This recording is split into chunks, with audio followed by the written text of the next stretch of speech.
Ya. Hah?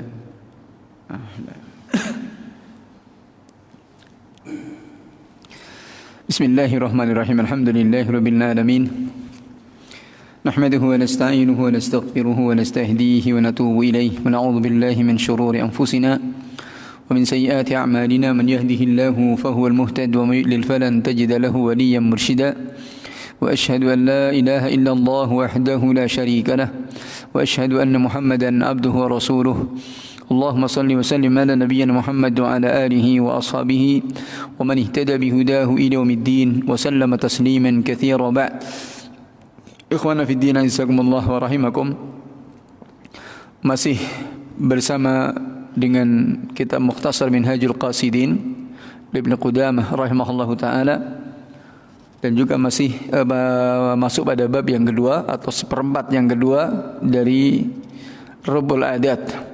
Dan kemarin kita sudah masuk di Kitabun Nikah berkaitan dengan faedah-faedah dari pernikahan, demikian pula penyakit-penyakit dalam pernikahan, dan juga bagaimana semestinya dalam bermuamalah. Kemudian insyaallah ta'ala kita akan membahas berkaitan dengan adab-adab dalam berumah tangga, di mana adab ini adalah menempati peringkat yang sangat tinggi dan mulia. Baik adab kepada Allah Subhanahu wa taala, adab kepada Rasulnya alaihi salatu wassalam, dan adab sesama kaum muslimin. Lebih lagi adalah dalam berumah tangga, karena Islam adalah sangat-sangat menjunjung tinggi dengan permasalahan adab. Nabi alaihi salatu wassalam mengatakan, "Bu'ittu liutammima makarimal akhlaq." Aku diutus untuk menyempurnakan akhlak manusia. Dan akhlak Nabi alaihi salatu wassalam adalah Al-Quran. Sebagaimana kata Aisyah radhiyallahu ta'ala anha ummul mukminin, wa kana khuluquhul Quran. Dan dahulu akhlak Nabi alaihi salatu wassalam adalah Al-Quran. Maka tentunya bagaimana bimbingan Al-Quranul Karim dalam berakhlak, dan inilah yang dituntunkan oleh Allah Subhanahu wa taala. Itu juga Rasulullah sallallahu alaihi wasallam yang beliau telah memberikan teladan kepada kita. Maka pada kesempatan yang berbahagia ini kita akan membahas berkaitan dengan apa yang semestinya dilakukan oleh seorang suami berkaitan terhadap istrinya. Bahwa seorang suami hendaknya dia senantiasa menjaga keadilannya, menjaga adab-adabnya dalam berhubungan dalam rumah tangganya ini. Baik itu terhadap istrinya, demikian pula kepada anak-anaknya. Karena seorang suami, seorang kepala rumah tangga, seorang suami dia adalah standarnya banyak. Standar dia sebagai seorang suami, dia juga sebagai seorang bapak, dan juga sekaligus sebagai kepala rumah tangga, leadernya. Maka menjadi teladan bagi semuanya. Teladan bagi anak-anaknya, yang juga memberikan bimbingan kepada istrinya. Karena apapun keadaannya, wanita adalah juga butuh kepada perlindungan dan kepada pendidikan. Untuk itu Imam Ibnu Qudamah rahimahullahu ta'ala menjelaskan kepada kita bagaimana mestinya beliau membawakan ada 12 poin, 12 perkara dari adab-adab yang mesti dijaga oleh seorang suami. Yang pertama dari awal rumah tangganya adalah masalah walimah. Walimah, maka walimah ini adalah sunnah dari sunnah Nabi alaihi salatu wassalam, di mana Nabi alaihi salatu wassalam mengatakan, "Aulim walau bisyat, walau bisyatin." Walimahlah meskipun hanya dengan seekor kambing. Ini seekor kambing untuk rame-rame, ya, semua orang ini, meskipun, karena walimah ini adalah merupakan yang sekaligus untuk mengumumkan kepada orang banyak tentang perkara yang terkadang menjadi tabu ini, ya, dari hubungan rumah tangga, supaya orang tahu bahwa itu adalah sudah ada hubungan yang sah, ya, secara agama, ya. Maka ini walimah. Maka Nabi SAW menganjurkan untuk walimah, dan beliau juga berwalimah meskipun dengan satu hal yang sederhana. Bagaimana Nabi SAW ketika pernikahannya dengan Sofiyah misalkan, itu di kisah di perang Khaybar, ya, setelah perang Khaybar, maka pun juga pernikahannya pun juga istilahnya masih di sana, ya, masih dalam suasana setelah perang itu. Dan beliau pun juga tetap mengadakan walimarnya, semuanya juga mengetahui dengan mengumpulkan makanan yang ada, kemudian dimakan bersama-sama dengan kaum muslimin. Ini walimah. Dan walimah adalah juga merupakan sunnah. Namun demikian Rasulullah SAW juga mengingatkan agar dalam masalah walimah ini pun juga istilahnya jangan berlebihan, bikin pula jangan ini juga artinya bisa dilakukan, ya, dan diundang semuanya, ya. Maka Nabi mengatakan syarrut ta'am ta'amul walimah tud'al al-aghniya wa tutrakul fuqara faman lam yujib ad-da'wata faqad asallahu wa rasulah, ya. Seburuk-buruk makanan adalah makanan walimah ketika yang dipanggil, diundang itu hanya orang-orang kaya saja dan ditinggalkan orang-orang fuqara. Maka barang siapa yang tidak mengijabai, tidak memenuhi undangan walimah, maka sungguh dia telah maksiat kepada Allah dan Rasulnya alaihi salatu wassalam. Ini Nabi alaihi salatu wassalam telah menjadikan walimah ini tentunya adalah satu masalah. Karena kalau tidak memenuhi undangan, ketika tidak ada udzur yang syar'i, maka wajib untuk kemudian mendatangi dari undangan walimah ini. Dan dikatakan oleh Nabi, kalau tidak didatangi maka ini telah maksiat. Maksiat kepada Allah dan kepada Rasulnya alaihi salatu wassalam. Maka ini yang pertama, walimah. Kemudian yang kedua kata beliau, husnul khuluq ma'az zaujat. Akhlak yang baik kepada para istrinya. Ini. Berakhlak yang baik kepada para istrinya. Demikian pula kata beliau, ihtimalul adza minhunna liqusuri aqlihin.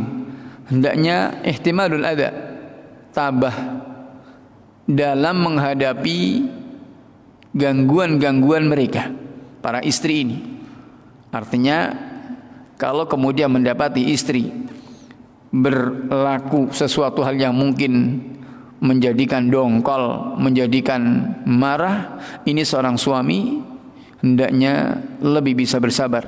Ihtimalul adza, artinya tahan banting dengan seperti itu.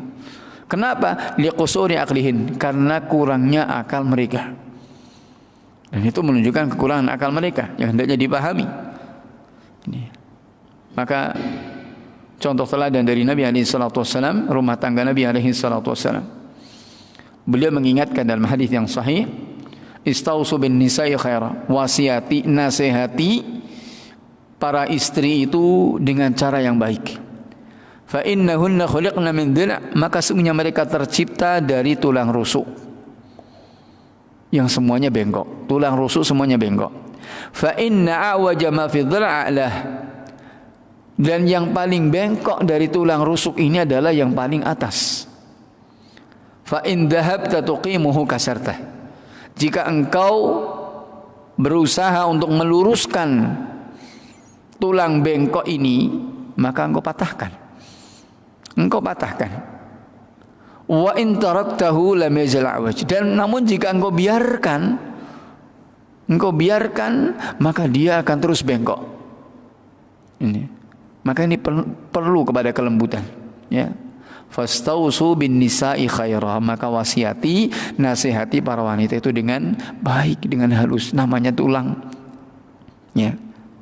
Ya, kalau yang bengkok itu besi gampang, kita kenteng mudah, ya. Dikenteng dengan keras itu akan bisa lurus, tapi ini tulang, dikerasi bisa patah. Dibiarkan akan juga tetap bengkok. Maka ini dibutuhkan kepada kelembutan.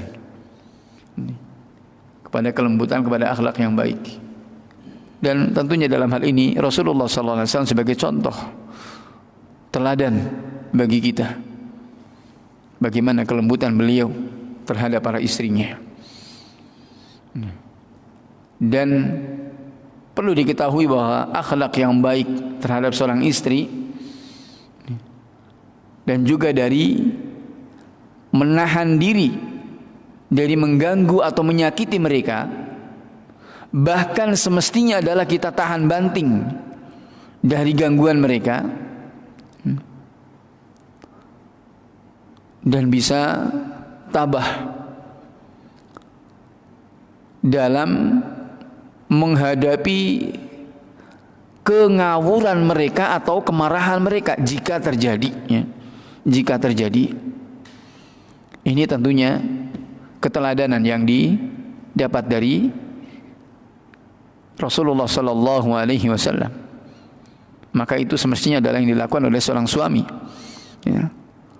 Karena mengambil keteladanan pada Nabi alaihi salatu wasallam. Dan banyak kisah yang dikumpulkan oleh Imam An-Nasa'i rahimahullahu taala dalam Ashratun Nisa. Beliau membawakan banyak riwayat bagaimana kelembutan Nabi alaihi salatu wasallam, kemesraan Nabi alaihi salatu wasallam. Demikian pula juga dalam ketabahan beliau menghadapi gangguan-gangguan dari para istrinya, yang terkadang juga namanya wanita adalah memiliki tabiat yang tidak jauh berbeda. Karena kecemburuan, karena kecintaan yang berlebih, ini satu hal yang sangat wajar, ya. Maka kisahnya dengan Aisyah radhiyallahu ta'ala anha, kisahnya dengan Ummu Salamah, kisahnya dengan Hafsah, dan seperti itu. Dari kisah-kisah beliau banyak yang tentunya perlu untuk kita baca, perlu untuk kita pelajari agar kita bisa bersikap bagaimana semestinya menjadi seorang suami yang baik, ya. Dan disebutkan dalam Sahihain Bukhari dan Muslim dari hadisnya Umar bin Khattab radhiyallahu ta'ala anhu bahwa para istri Nabi alaihi salatu wassalam mereka pernah, ya, dikatakan kunna yuraji'nahu wa tahjuruhu. Pernah mereka, kalau bahasa sekarang mungkin ngeles gitu, ya. Ya. Dan bahkan menghajarnya.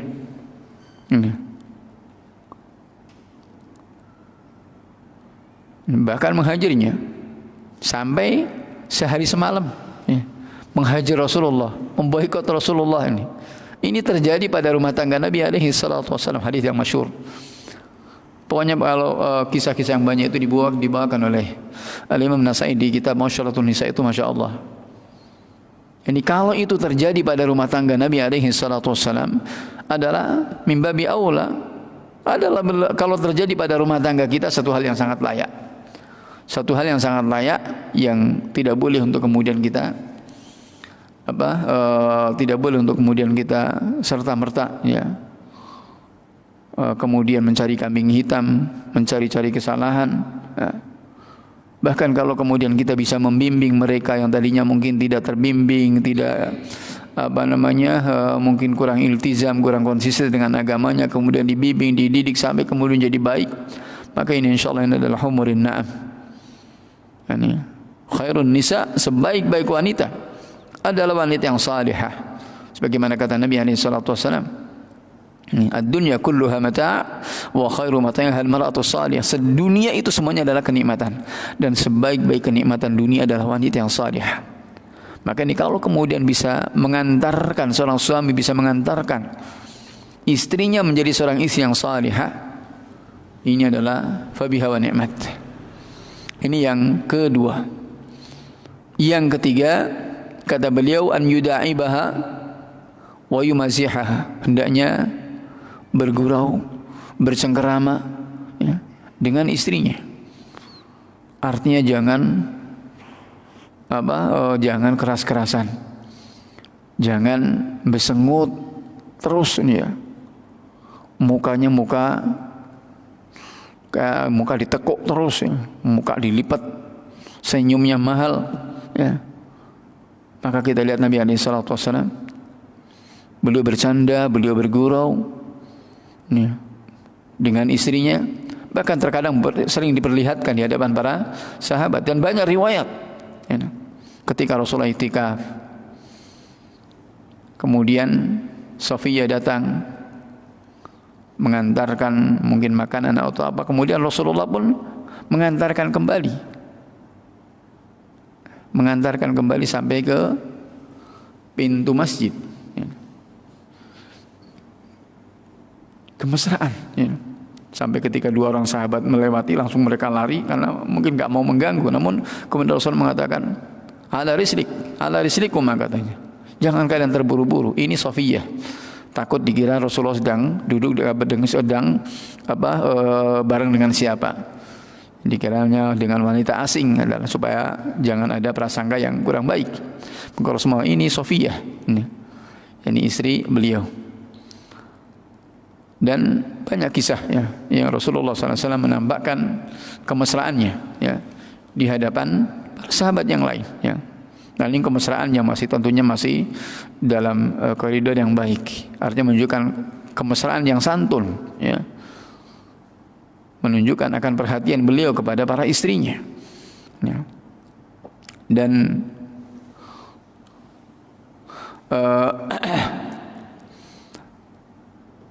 demikian pula wasiat beliau kepada Jabir bin Abdullah ketika sahabat Jabir mau menikah atau sudah menikah, kemudian datang kepada Nabi menyampaikan bahwa dia yang sudah menikah. Kemudian Rasulullah bertanya, bikran am thayyiba, menikah dengan gadis atau dengan janda?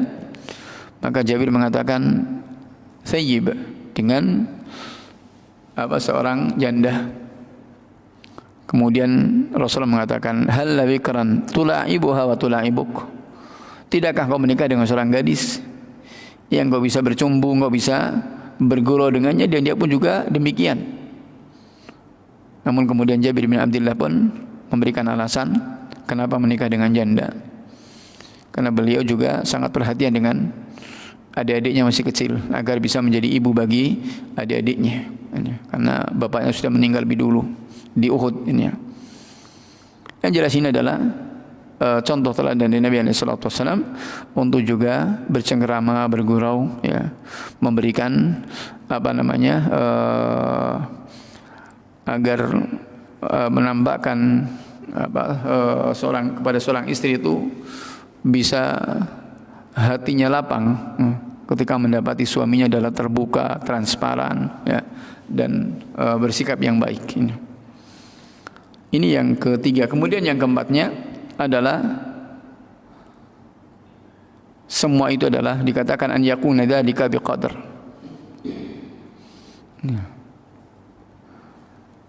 Itu dilakukannya adalah sesuai dengan kadarnya dan juga dengan dalam rangka untuk memuliakan.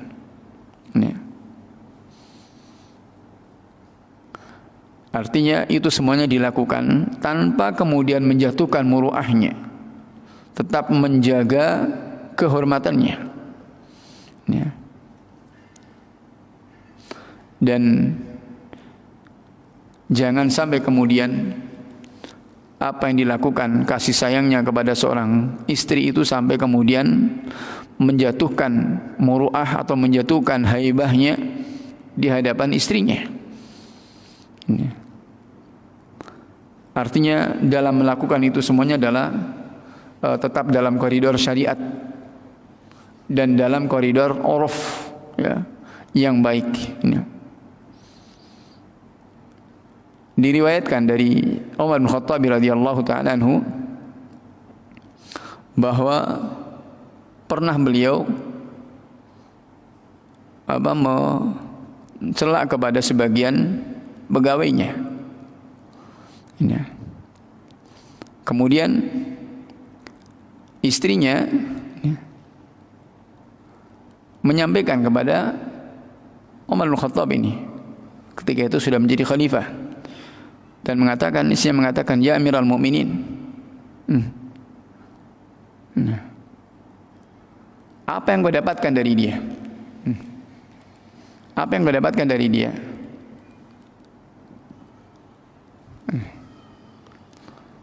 Kemudian mengatakan, ya aduwallah, ya aduwatallah, wa fima anti wa hadha, innama anti lu'bah yal'abu biki thumma tatrukin ya. Ini sampai mengatakan, wahai musuh Allah, ada apa engkau dengan ini? engkau tiadalah adalah sekedar mainan yang dia bisa bermain denganmu, kemudian kemudian engkau ditinggalkan. Ya. Maka hal ini jangan sampai kemudian ifrat dan tafrid. Artinya jangan kelewatan, namun demikian pula jangan terlalu menggampangkan, ya, dalam sikapnya. Tetap dengan sikap yang adil, ya. Bahasa orang Jawa adalah dengan sikap yang prasojo aja, ya. Sikap yang prasojo, sikap yang terhormat, ini, tanpa kemudian menjatuhkan muruahnya di hadapan seorang istri atau di hadapan para wanita. Kemudian yang kelima, hendaknya juga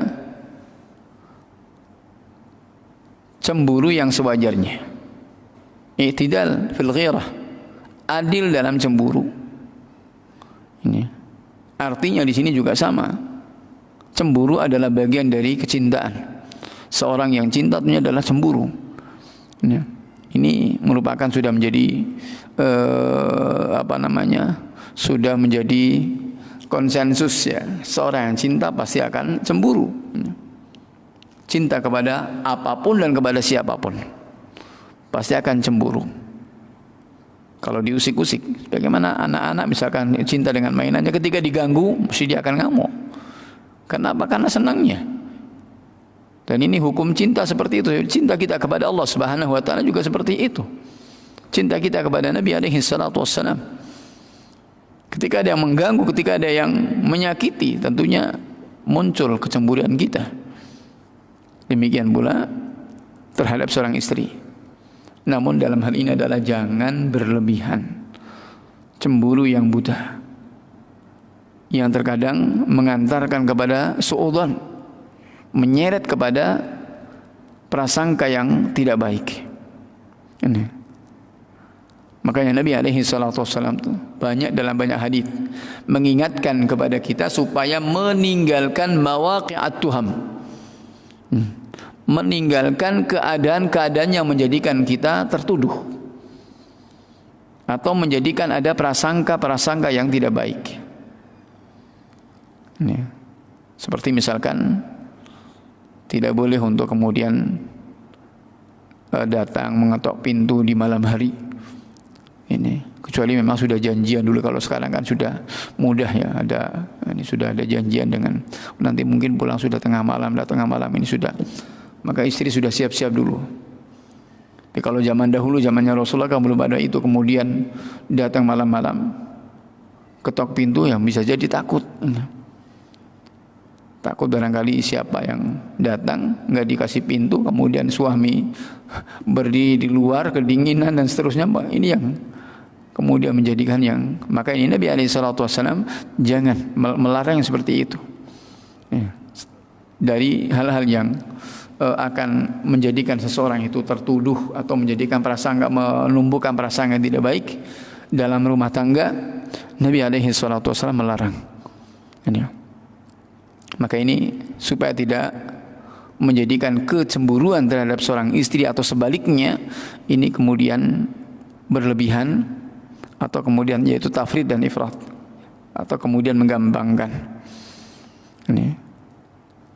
Dan ini tentunya adalah agar dalam rumah tangga tetap berjalan seimbang, ya, dengan baik. Maka meskipun kelihatannya dalam masalah-masalah sepele, namun kalau kemudian tidak dijaga, karena dari perkara yang sepele kadang-kadang kemudian bisa menjadi mengkristal, ya, yang kemudian bisa mengembang seperti ibaratnya bisa menjadi bola es, ya, bola salju, ya, yang menggumpal kemudian bisa seperti itu. Maka ini dibutuhkan kepada transparansi, dan juga jangan sampai kemudian menjatuhkan pada hal-hal yang menyebabkan adanya suudzon ini. Karena suudzon adalah satu hal yang tidak dibenarkan kepada siapapun, sampai kepada istrinya pun juga demikian, ya. Bagaimana Allah Subhanahu wa taala juga mengingatkan dalam ayatnya, fa inna dhanna la yughni minal haqqi syai'a. Maka sungguhnya prasangka itu adalah tidak akan berikan manfaat dari kebenaran sedikit pun, ya. Dan juga di surat Al-Hujurat Allah mengatakan, ya ayyuhalladzina amanu ijtanibu katsiran minadh-dhann inna ba'dadh-dhanni itsm. Wahai orang-orang beriman, tinggalkan dari berbagai prasangka. Maka sebagian prasangka itu adalah menjadi dosa, bisa menjadi dosa. Nasallallahu alaihi afiyah. Kemudian yang keenamnya juga i'tidal, adil dalam memberi nafkah. Dan juga artinya adil di sini menempatkan pada tempatnya, tidak berlebihan, namun juga tidak bakhil. Sebagaimana sifat ibadur rahman yang Allah Subhanahu wa taala sebutkan di akhir surat Al-Furqan. Walladzina idza anfaqu lam yusrifu wa lam yaqturu wa kana baina dzalika qawama. Orang mereka adalah ketika mereka menginfakkan, membelanjakan hartanya, lam yusrifu wa lam yaqturu, tidak berlebihan, tidak pula bakhil, dan tengah-tengah. Wa kana baina dzalik qawama, yani lurus, tengah-tengah di antara itu. Wa khairul umuri awsatuha, dan sebaik-baik peradaannya tengah-tengah, adil. Maka tidak selayaknya seorang suami untuk kemudian bakhil, ya, terhadap istrinya dengan makanan-makanan yang baik. Maka seperti itu adalah juga akan kadang-kadang bisa menjadikan hati dongkol, ya. Demikian pula jangan berlebihan yang kemudian menjadikan seorang suami kerepotan sendiri. Ini ketika dididik dengan israf, dan israf memang tidak baik, ya, dalam apapun, ya, dalam makan minum juga demikian. Wa kulu washrabu wa la tusrifu, makan minumlah, wa la tusrifu, namun jangan berlebihan. Innallaha la yuhibbul musrifin, Allah tidak suka dengan orang-orang yang berlebihan. Ini israf, berlebihan sampai kemudian mubadir, menjadikan menjadi mubadir, tidak dipakai, tidak dimanfaatkan. Dan mubadir juga satu hal yang tercela. Innal mubadirin kanu ikhwana syayatin. Orang-orang mubadir itu adalah saudara-saudaranya setan. Ini, ya. Maka ini bagaimana untuk kemudian bersikap yang tengah-tengah dalam memberi nafkah. Kemudian yang ketujuh, kata beliau, an yata'allam al-mutazawwij min ilmi al-hayd wa ahkamihi ma yadri bihi kaifa mu'asyaratul hayd. Ini kata beliau, dan ini yang jarang diingatkan.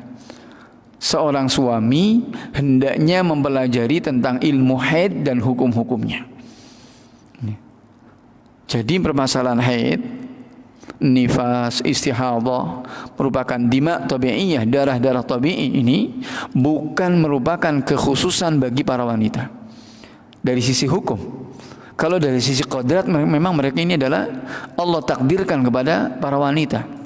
Namun bagi para suami hendaknya memahami, mengilmui masalah ini, karena ternyata permasalahannya tidak sesederhana yang kita sangka, ya.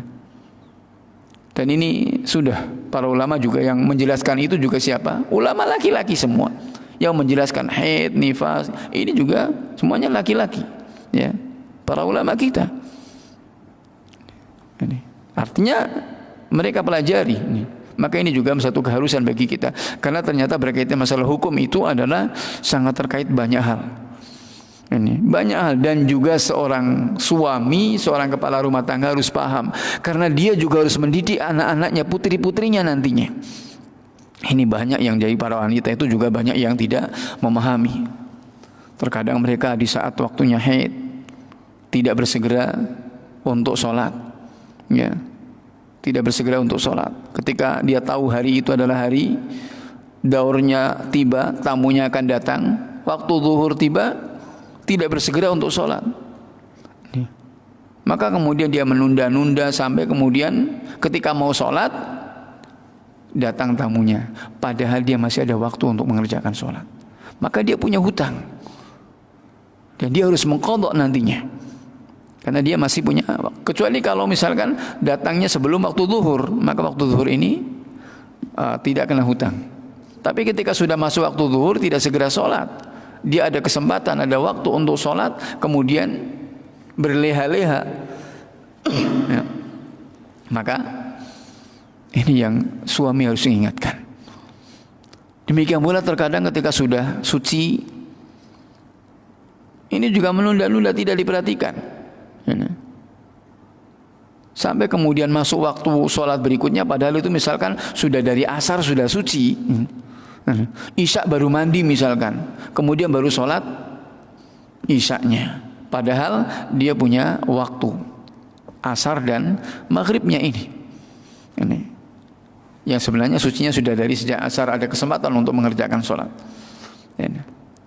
Dan ini hal-hal yang juga seorang suami yang mesti mengingatkan masalah itu dan mengajari putri-putrinya masalah-masalah seperti itu. Maka ini penting. Belum lagi berkaitan dengan masalah nikah dan cerai. Dalam masalah haid ini bagaimana hukumnya? Ternyata masalah kompleks sekali. Ini masalah kompleks sekali. Dan dalam masalah ini Syekh Ibnu Utsaimin rahimahullahu taala telah menulis dalam risalah kecil beliau dengan judul Dima Tabi'iyah, darah tabi'i, dan ini cukup jelas, ya. Cukup jelas dan sangat bermanfaat sekali untuk dibahas, untuk dipelajari berkaitan masalah itu. Karena ini juga masalah yang sangat kompleks, dari 3 riwayat yang merupakan umdah, 3 hadis yang merupakan umdah atau merupakan dasar pokok dalam masalah darah bagi darah wanita ini. Bagaimana jika berkaitan juga sangat erat sekali. Bagaimana nanti berkaitan dengan hukum wanita yang sedang hamil, kemudian juga bagaimana perceraian ketika di saat sedang haid, dan juga menikahkan, ya, wanita yang sedang hamil, atau menikahkan wanita yang dalam keadaan belum suci misalkan. Ini ada pembahasan-pembahasan yang khusus, ya, yang perlu untuk kemudian dipelajari, dimengerti oleh seorang suami. Ini maka Rasulullah SAW juga bagaimana semestinya bermuamalah dengan orang wanita yang haid ini. Dan juga memberikan keyakinan yang benar, supaya hilang. Apalagi kalau sebagian yang masih terkontaminasi dengan kelenik dan kejawen, ini kompleks sekali masalahnya, sangat kompleks sekali. Ya kalau kemudian dirinya sudah baik, mungkin orang tuanya, keluarganya masih ada yang terkontaminasi dengan kejawen, ini masalahnya lebih parah lagi. Masalahnya lebih parah lagi, karena ini sudah berkaitan dengan masalah keyakinan. Ketika kelahiran, ketika banyaklah, dan hal-hal yang mesti dipelajari. Maka ini juga, dalam hal ini juga untuk mengajari, mendidik istrinya atau putri-putrinya tentang hukum-hukum sholat, hukum tentang masalah haid, istihadah, mengajari mereka bagaimana ketika sudah terputus darah haidnya, bagaimana, dan seterusnya ini. Maka ini hal yang sangat penting dipelajari, dimengerti oleh para suami. Jadi jangan beranggapan bahwa itu urusannya perempuan, ya. Kemudian maka itu tanggung jawab di hadapan Allah Subhanahu wa taala nanti. Kalau apalagi sekarang, anak-anak sekarang, khususnya kepada anak-anak yang mereka dewasa sebelum waktunya. Ini lebih mengerikan lagi, anak-anak kelas 4 SD sekarang. Anak kalau masih ingusan, masih seperti itu, masih, ya Allah, kadang-kadang kita ngelus dodok. Ini masih belum mengerti, ini sudah haid. Yang artinya apa? Kalau sudah haid kan sudah balik, sudah terkena tuntutan syariat. Ini sudah dihitung amalannya. Sementara dia polanya masih ingusan banget. Dan ini tanggung jawab siapa? Kalau kemudian orang tuanya tidak mengajari dan mendidiknya dengan baik. Ini. Maka ini hal yang sangat urgen sekali. Kemudian yang ke-8 adalah jika memiliki lebih dari satu istri, ini hendaknya berlaku adil di antara mereka. Adil dalam bermalam, adil dalam pemberiannya, bukan dalam masalah cintanya. Kalau cinta ini urusan hati, ya. Urusan hati itu di luar kekuasaan, kemampuan manusia. Ini karena orang tua kepada anaknya saja nggak bisa berlaku adil, yakin. Ya. Rasulullah mengatakan, wa'dilu baina auladikum, berlaku adillah di antara anak-anak kalian. Ini dalam masalah yang zahir, masalah pemberian. Tapi dalam masalah kecondongan kasih sayang cintanya, ini tentunya akan berbeda. Dan itu sudah musyahad, artinya semuanya kita saksikan. Demikian pula lebih lagi yang punya lebih dari satu istri. Dalam masalah cinta jelas itu tidak akan bisa berlaku adil. Karena itu sudah di luar kekuasaan, di luar kuasa manusia. Ini. Namun dalam masalah-masalah yang zahir, ya, bermalamnya, pemberiannya, ya, nafkahnya, atau kemudian ketika mau bepergian, bagaimana Nabi SAW isinya banyak. Ketika mau bepergian, tidak mungkin dibagi satu-satu, juga nggak mungkin, karena namanya bepergian kan nggak mesti. Maka Rasulullah mengadakan qur'ah, sering mengadakan undian. Ini, undian, siapa yang keluar maka itu yang ikut. Ini bersama beliau. Ya. Karena namanya bepergian kan nggak mesti. Ya. Kecuali kalau menjadi rutinitas, mungkin hari ini, besok hari ini ngajak yang pertama, besok ngajak yang kedua dan seterusnya. Tapi kalau tidak, ya adalah dengan qur'ah. Ya. Ini.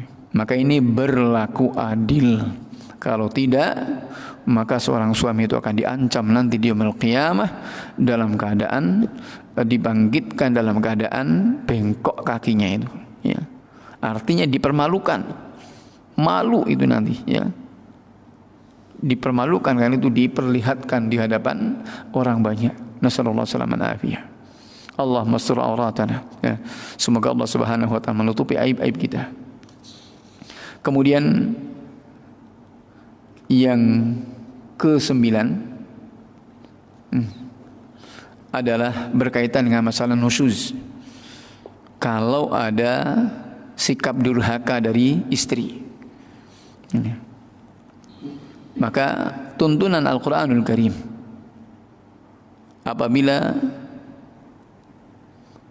terlihat tanda-tanda nusyuz dari seorang istri, hendaknya seorang suami pun juga memberi pelajaran, ya. Memberi pelajaran dan kemudian diarahkan ke dalam ketaatan, dipaksa untuk kepada ketaatan. Jangan kemudian merasa dirinya sebagai qawam, sebagai pimpinan, semena-mena berbuat. Tidak, tapi bagaimana dibimbing, ditadib, dididik agar kemudian seorang wanita menjadi taat kembali. Dan ini pun juga didikannya tadarruj, artinya bertahap dalam mendidiknya.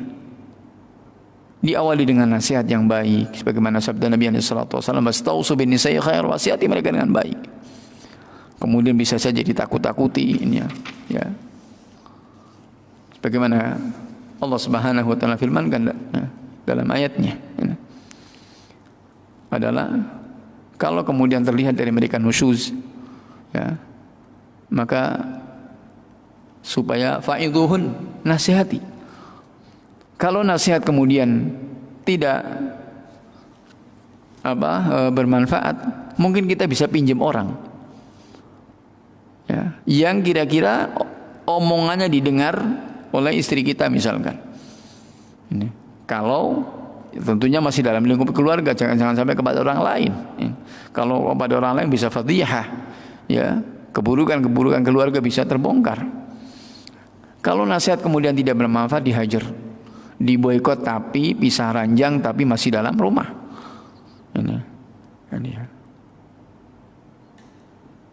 Ini pisah ranjang tapi dalam rumah, jangan ditinggal pergi ya. Atau juga jangan diajak bicara, tapi juga tidak boleh lebih dari 3 hari. Kalau ternyata ini juga tidak bermanfaat, kata Allah, fa'idhuhunna wahjuruhunna wahjuruhunna fil madhaji'. Kemudian kalau ternyata tidak bermanfaat, yang ketiganya adalah wadribuhun, boleh dipukul, tapi dharban ghairu mubarrih, pukulan yang tidak menyakiti, pukulan yang mendidik.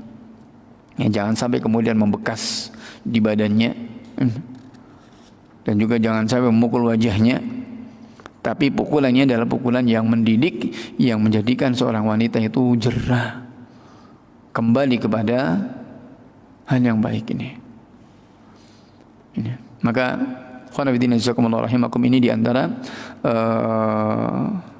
12 adab yang disebutkan oleh Ibnu Qudamah. Baru kita bahas 9 dan masih ada tersisanya. Insyaallah taala kita lanjutkan pada pertemuan berikutnya biidznillah taala. Barangkali ini yang kita bahas pada kesempatan ini, mudah-mudahan kita bisa mengoreksi ya, bagi kita semuanya, baik yang akan menikah atau yang sudah menikah, untuk bagaimana memperbaharui kembali rumah tangga kita dengan didikan-didikan sunnah-sunnah Rasulullah sallallahu alaihi wasallam. Semoga keluarga kita adalah keluarga yang benar-benar sakinah, yang benar-benar menjadikan keluarga yang menjadi surga dunia kita, yang akan mengantarkan kepada kita untuk kita bisa mendapatkan surganya Allah Subhanahu wa taala di akhirat kelak.